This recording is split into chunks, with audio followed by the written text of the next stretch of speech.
The next one I'll go for is setting examples.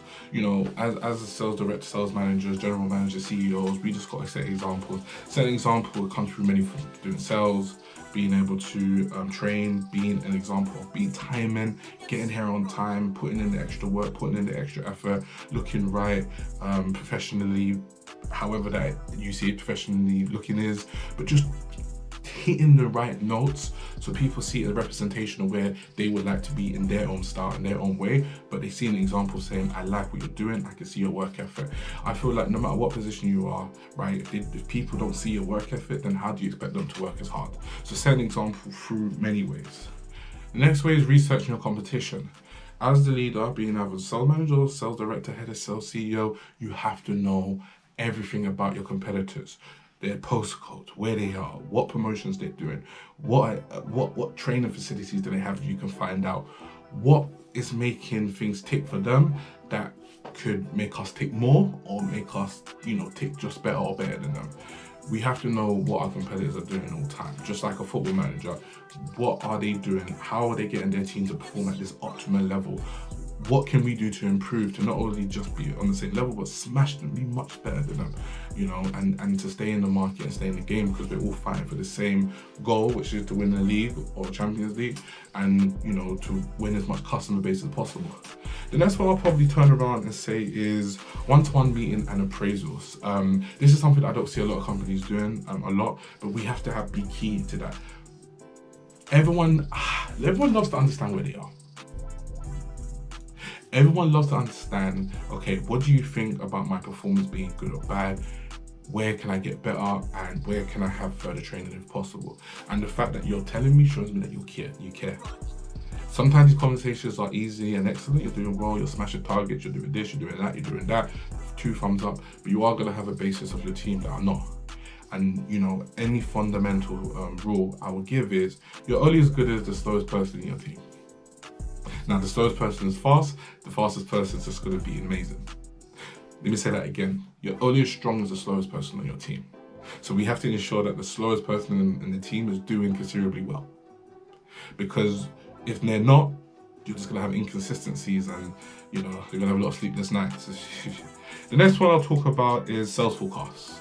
Again, being able to forecast yourself, being able to be very close to the forecast. Don't set a forecast that you've just thrown a number out there. Have data to back up why the forecast is there. Why are we hitting 300,000 a month? Why? How have you got to that number? What information from the past has led you to that point?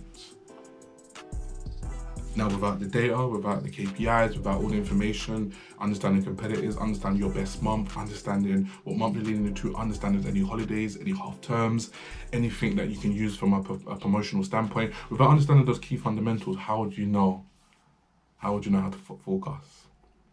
The next one I'll turn around and says building a sales team. Building a sales team, I think it's always a great experience to build a sales team from scratch. There's 2 ways to build a sales team, right? Is when you walk into a company that already has a sales team, right? And obviously, again, as a football manager, you come in to a team that's already set. You might have to make 1 or 2 changes to build your philosophy and your way of getting things going. Going back to a sales team is, it's always great to build a team and be able to input some of your personality into it, and for your bosses or anyone to see that, okay, this is your way of doing things and it's working. So building a sales team, there's so many ways. I'll do another video based on that, but that's very important as well. Managing profit and loss. You have to know how to manage the P&L. So fundamentally, you can't just say yes, approve, without everyone has a budget. You have to know what your limitations are, what you can do, how much money is coming in, how much money is going. That has to be something on the Excel that you see daily, to understand that am I moving into a profitable month? Am I moving to my most profitable month? Are we not? And we need to go back into the marketing team and make a couple adjustments to get back to where we are, to break even. And hey, I'm not a guy that breaks even. A lot of guys that surpass that, but if you are going through a dip, you have to know about it way before the dip happens. Way before. Do not let the dip be a surprise to you. You have to see that very early and counter-attack that. And using technology. The use of technology that we have in this day and age is absolutely wonderful. And you know what? Credit goes out to the sales directors, head of sales managers, people 30 years ago, because they had to do everything manually. Yeah, it's a little bit crazy. But the technology that we have right now, you know, things are incredible. And make use of it and enjoy it. Don't overuse it to the point where you're not using your mind, but use it to help you to, you know, stay on track of things a little bit easier. And the last one is, again, a sales cycle. A sales cycle and a sales funnel. Those are the two most important things. You know, if you can get a sales funnel, how do you create? You create 1, 2, 3, 4, 5, 6. That's different ways of income. How many funnels am I going to create to help the organization bring in incomes? That has to be very much worked on. Going back to the sales cycle, can I create a sales cycle which just repetitively works? It just works.